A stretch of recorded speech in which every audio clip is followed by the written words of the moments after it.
Put it on the tree.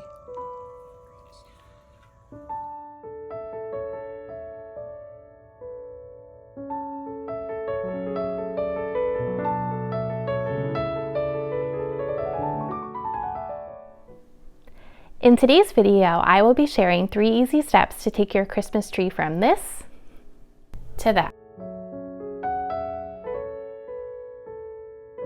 So let's get cozy.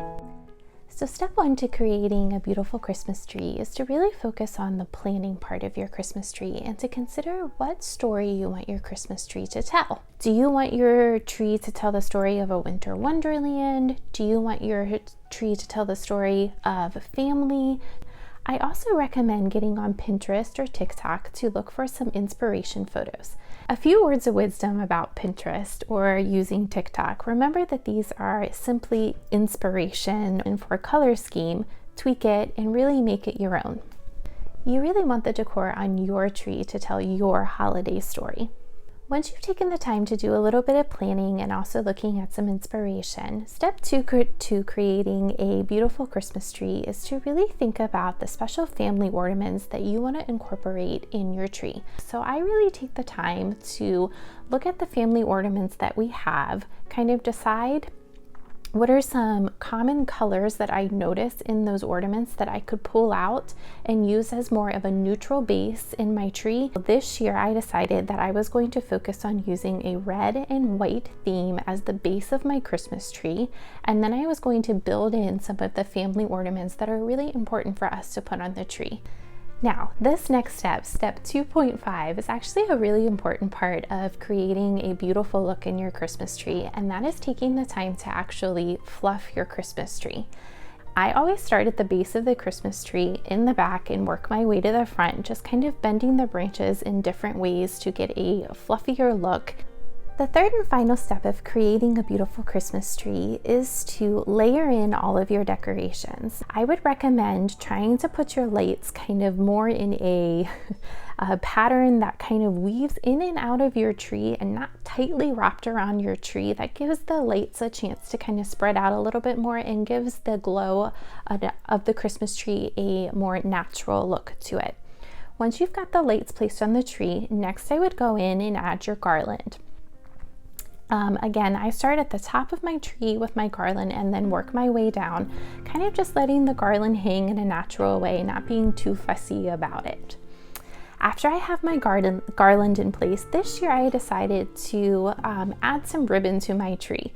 Now I actually tried 2 different types of ribbon. I tried a red and white ribbon and put that on the tree and was not a huge fan of how it looked. I didn't like the way that my idea turned out, and that's okay.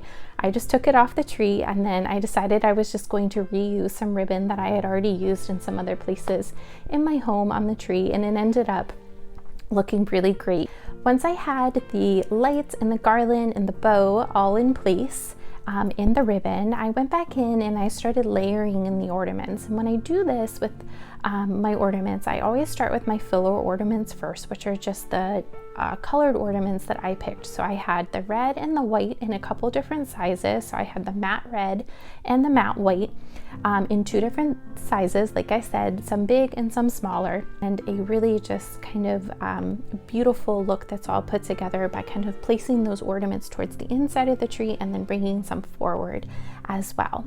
And then once all of the filler ornaments were on my tree, I kind of went back in and started adding a few of the more pattern ornaments, so some of the ones that had the red and the white pattern on it. I then went back in, and of course I did this with my family because this is a very important part of decorating the Christmas tree, is for all of us together to place our family ornaments on the tree.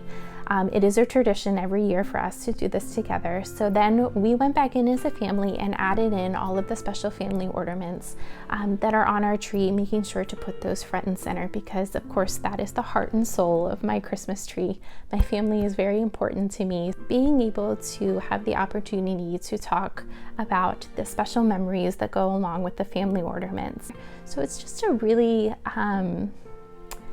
heartfelt time for us when we are adding those ornaments to the tree, just to kind of take a walk down memory lane and look at a lot of those ornaments together. So there you have it, 3 easy steps to building the most beautiful Christmas tree for your holiday this year. Please remember to take the time to hit that subscribe button and like this video. I really appreciate you taking the time to hear how I incorporate my holiday story in my Christmas tree, and I can't wait to hear about and see all of your holiday stories on your trees this year. Sending warm and cozy wishes always. Bye. Tidings we bring to you.